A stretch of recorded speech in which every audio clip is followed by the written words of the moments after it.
নমস্কার বন্ধুরা, রান্না হবে বাঙালি রান্নাতে সবাইকে স্বাগত জানাই। আজকে আমার হেসেলে হচ্ছে ধোকার ডালনা, যার জন্য আমি নিয়ে নিয়েছি ছোলার ডাল, তার সাথে আছে অড়হর ডাল, তার মধ্যে আমি দিয়ে দিলাম কিছুটা কোচানো নারকেল, কাঁচা লঙ্কা, নুন, একটা মিক্সিং জারের মধ্যে আমি দিয়ে দিচ্ছি। এগুলোকে ভালো করে পিষিয়ে নেব। একটু হালকা চিনি দিয়ে দিলাম অল্প পরিমাণে। এবার একটু গরম মশলা গুঁড়ো দিয়ে দিলাম,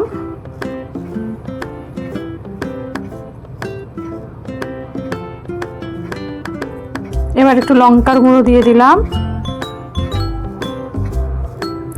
একটু হলুদের গুঁড়ো দিয়ে দিলাম। এবার মিক্সিং জারের মধ্যে দিয়ে ভালো করে পিষিয়ে নিলাম। দেখুন খুব মিহি করে পিষাইনি। এবার কড়াইয়ের মধ্যে অল্প তেল দিয়ে দিলাম। তেলটা দিয়ে কড়াইটাকে খুব ভালো করে আমি গরম করে নিচ্ছি। এরপরে কড়াইয়ের মধ্যে আমি জোয়ান ফোড়ন দিলাম, এবার কালো জিরে ফোড়ন দিলাম। এর মধ্যে আপনারা চাইলে হিং দিতে পারেন, আমি হিংটা দিইনি, কারণ আমার বড় হিংয়ের গন্ধটা পছন্দ করে না, ওই জন্য আমি দিলাম না। কিন্তু আপনারা হিং দিতে পারেন, ভালো লাগবে, গন্ধটা ভালো আসে। এইবারে এই সমস্ত যে আমি পেস্টটা বানিয়েছিলাম ওটা দিয়ে ভালো করে এটা একটুখানি করে নিচ্ছি। আর এইদিকে হচ্ছে আমি একটা প্লেটের মধ্যে তেল মাখিয়ে নিয়েছিলাম, তার মধ্যে এই যে ডালের যে আমি পেস্টটা বানিয়েছিলাম সেটা কড়াইয়ে দিয়ে ভালো করে তৈরি করে নিয়েছিলাম ধোকার ডালনার জন্য। ভালো করে তৈরি করে এবার আমি ওই থালাটার মধ্যে রেখে ভালো করে একদম রুটির মতো যেরকম হয় ওরকম একটু মোটা করে পেতে রেখেছিলাম। কিছুক্ষণ ঠান্ডা করতে দিয়েছিলাম, ঠান্ডা হয়ে যাওয়ার পরে আমি এইভাবে কেটে নিচ্ছি। এবার আপনারা যেরকম চাইবেন কাটতে পারেন, বরফির আকারে কাটতে পারেন, চৌকো আকারে কাটতে পারেন। আমি চৌকো আকার করে করে কেটেছিলাম। দেখুন এইভাবে আমি কেটে নিচ্ছি।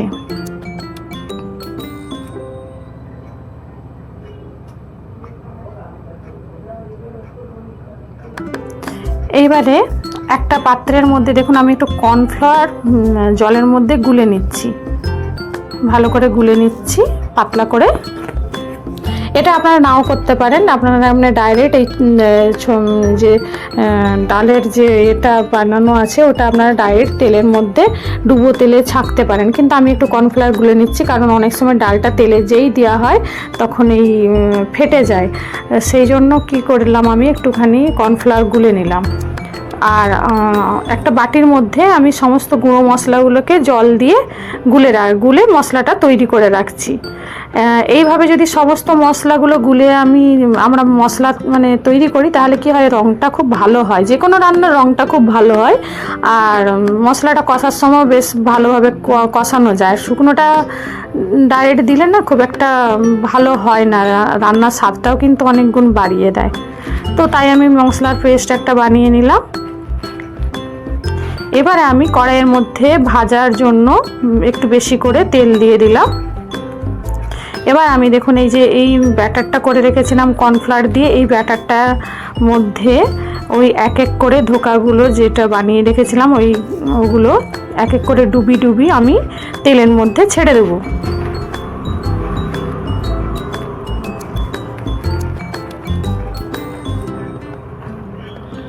একদম নিরামিষ ঘরোয়া পদ্ধতিতে ধোকার ডালনা আপনারা বাড়িতে বানিয়ে দেখবেন।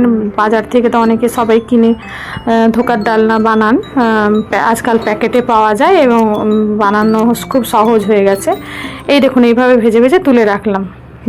এইবারে এরকম সাইজের আলুগুলোকে কাটলাম একটু বড় বড় করে। এবার আলুগুলোকেও তেলের মধ্যে খুব ভালো করে লাল লাল করে ভেজে নিচ্ছি, দিয়ে আলুগুলোকে উঠিয়ে নিলাম।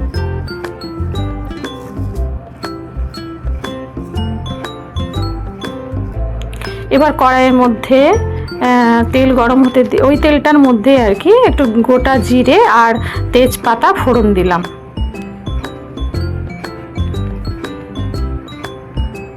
এবার তেলটা থেকে বেশ ভালো জিরে ভাজার গন্ধটা আসছে, তখন আমি এই যে মশলাটা গুলে রেখেছিলাম এটা আমি ছেড়ে দিলাম। এটা ঢেলে ভালো করে আমি কষিয়ে নিচ্ছি। আমি এখানে কোনো মশলা অ্যাড করিনি, ওই মশলাটা দিয়েই এই রান্নাটা হবে।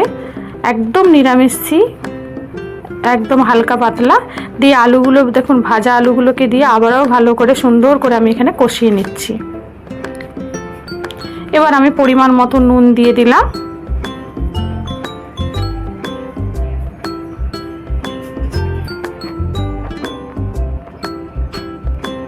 এবার আমি একটু চিনি দিয়ে দিলাম স্বাদটা বাড়ার জন্য, দিয়ে ভালো করে আমি এই আলুটাকে ভালো করে কষিয়ে নিচ্ছি। এবার আমি জল ঢেলে দিলাম পরিমাণ মতো। আর ধোকাটা কি হয়, ধোকার ডালনা যখন আমরা করি জল একটু বেশি এই জন্য দিতে হয়, কারণ হচ্ছে ডালের তো সাধারণত জলটাকে টেনে নেয়, সেই জন্য একটু পাতলাই করে আমি পাতলা যাতে হয় সেই জন্য জলটা দিলাম বেশি করে। তাহলে ডালটার সাথে এটা বেশ মাখো মাখোভাবে থাকবে আর কি, খেতেও ভালো লাগবে, স্বাদটাও ভালো লাগবে। একবারে শুকনো হয়ে গেলে খেতে ভালো লাগে না। ভিডিওটা আপনাদের ভালো লাগলে দয়া করে লাইক, শেয়ার, কমেন্ট এবং সাবস্ক্রাইব করে দিবেন। এবার আমি ভাজা ধোকাগুলো ঝোলের মধ্যে ঢেলে দিলাম।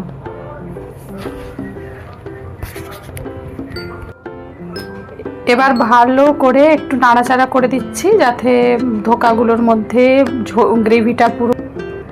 এবারে এটা কিছুক্ষণ আমি 5 মিনিট মতো ঢাকা দিয়ে রাখছি।